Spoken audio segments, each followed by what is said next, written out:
scene in Homer's The Iliad that was written nearly 3,000 years ago that still makes me cry to this day in 2026. That scene is between Hector, the Prince of Troy, and his wife Andromache, where they part ways before Hector inevitably goes to his death. We're going to dive in today and talk about how it is possible that the Iliad, an epic poem written thousands of years ago, can still be so relevant and palpable to someone living today. I have my copies right here. The Iliad and The Odyssey box set, translated by Robert Fagles, and, of course, my Richmond Lattimore translation. I love these two works of art so much. They are epic stories about adventure and love and duty and how you act when you are under impossible circumstances. Now, if you don't know the Iliad or haven't read it, it's about the War of Troy. It's set in ancient Greece. On the one side you have the Greeks, also known as the Achaeans or the Argives, and on the other side you have the Trojans. And they are fighting for at least 10 years, okay? The Odyssey is the sequel where Odysseus, one of the heroes on the Greek side, takes 10 years to travel home. The scene that I want to talk to you about today is one of, if not the most powerful scenes in the Iliad. When we start the scene, Hector is running through the palace walls. He has just gotten to this moment of reprieve from the fighting where he is behind the walls again inside the palace, and you see him encounter different members of his family. But the most important encounter that he has, the one that he is looking for, is the one with his wife Andromache. But when he gets to where they live in the palace, he can't find her because she has already run to the ramparts, to the walls of Troy, to look out at the battlefield because she is so worried about him. With fast feet, he runs to the walls of Troy and he finds her, and she is there with their son. And so here's what happens. Hector is the Prince of Troy. He is their last hope. He is the only one who can save them from the onslaught and the destruction of the Greeks. But on the Greek side, they have Achilles, and Achilles is the greatest warrior of all time. Though Hector is feared by the Greeks and his reputation precedes him, he knows in his heart that he cannot defeat Achilles. Andromache, when she sees Hector, she pleads with him to stay. She pleads with him to not go back to the fighting because she knows that if he goes to his death. Andromache has this stunning monologue where she says to Hector, "Hector, I have lost my father and my mother, and I have lost all 7 of my brothers. But the grief that I have for them will not compare to the grief that I will have when you are slain. Hector, you are father and mother and brother and husband to me. You are my family. You're everything that I have. And don't you pity me and our baby, our child, your son, for what will become of us when you are slain." Because she knows that he goes to his death. There is no chance that he will go and he will win. It is a delusion to think that he will win because she understands the might of Achilles. Achilles is the one who killed her father and all of her brothers. So she knows that Hector, however great of a warrior he is, he cannot beat Achilles because Achilles is the greatest warrior, not only of Greece, but of all time, past and future. Hector says to Andromache that he understands her plight, and though any other person would not sway his duty and his desire to fight for Troy, she does because he can't bear to think about what will happen to her. And he understands that there is a price that she will pay when he is dead, because after he is dead and buried, she will be sold into slavery and will go to Greece, and she will work the fields, and someone will walk by her one day and say, "Look, that was Andromache. She was once the wife of Hector, Prince of Troy." That is the fate that Andromache goes to. But the thing is, Hector, though he feels this duty towards his wife and his son, he knows that it is a selfish desire. He cannot only choose the desire that he wants. He knows that he is a prince of Troy, and that means that he has a duty to his people, to the men on the battlefield who are waiting for him, to his king, his father. He has a duty to defend his country. And that is how he is different from his younger brother Paris, whose only duty is to love. Paris is the reason why they are in this war, because the war in Troy is fought over the love of the most beautiful woman in the world, Helen of Sparta, who becomes Helen of Troy when Paris brings her to Troy.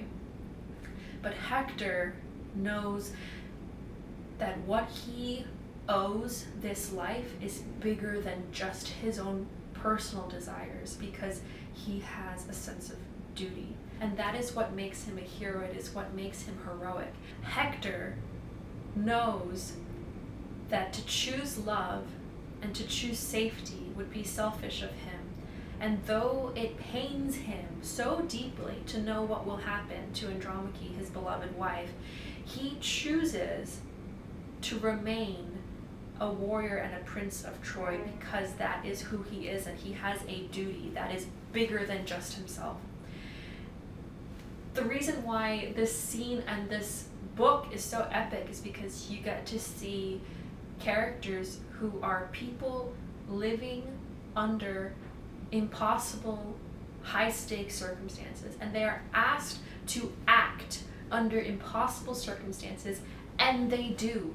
They still act, because that is all that they can do, and that is where the heroism is in these characters. You have a duty to the person that you love, to your family, and you have a duty to the calling that is calling you out into the world in order to meet your fate. And that is ultimately what Hector says. Hector understands his role in society. He understands that he is a prince of Troy, and that means that he needs to go and defend his country and his people. And he says to Andromache not to worry about him, because he accepts his fate. It's so good. He says he talks about fate, trying to reassure her, repeating her name, Andromache, dear one, why so desperate? Why so much grief for me? No man will hurl me down to death against my fate. And fate, no one alive has ever escaped it, neither brave man nor coward, I tell you. It's born with us the day that we are born. As for the fighting, men will see to that, all who were born in Troy, but I most of all. All who were born in Troy, but I most of all, because he is the prince of Troy. It is his duty. He understands that if he is fated to die, and if Hector is fated to meet death by the hands of Achilles, then he can accept that. He accepts his fate, and he knowingly walks to his death. He is asked to act and behave and live his life under the impossible circumstances of knowing that he will die and knowing what will happen to his wife and his child. But he acts anyway because he accepts it, and that is the heroism of Hector. He is probably the most heroic character in the Iliad, and it's interesting that Homer is writing this showing us the humanity of the enemy, right? It's not like Hector is someone on the Greek camp. Hector, the most heroic person in this book, is Trojan. Then the scene shifts, and Hector reaches for his son, his infant, and his son cowers away from him. He's afraid of him because Hector has his battle helmet on, and his son doesn't recognize him. And his helmet is very intimidating, and it's got this plume of horsehair. And because his son is afraid in the way that children are afraid, it delights his parents, and they both laugh, and Andromache laughs through her tears. And so then Hector removes his helmet from his head, revealing the face that his son recognizes, and he places his helmet down on the ground, therefore removing his warrior self in order to become the father and the husband for this moment. And then he takes his son into his arms, and there's this beautiful image of the husband and the wife, the father and the mother and the child, and they're all embracing and they're laughing together. It's almost as if they live in this moment, forgetting that he goes off to his death and this is the last time. But then the scene ends, and he must put his helmet back on again, because that is who he is, because he has a higher order duty, and that duty is to be the Prince of Troy. When you're reading this scene, it's like the story just lifts off of the page, and you're no longer reading this book that was written thousands of years ago about these ancient people in a land that is so foreign to the way that we live now. Instead, you just see these two people in a relationship, and they just lift off of this page, and they become so real and so immediate, and you just feel them. They're so present, and it's so modern. And I think that's what makes works like the Iliad so special, is you connect to these people that you have nothing in common with. And you realize that actually you do, because there's this universality that runs through everything, that runs through human experience. Because at the end of the day, though I may not be the wife of a prince of Troy, and though I may not be a warrior going to his death, there is a part of me that understands both of these people on a human level.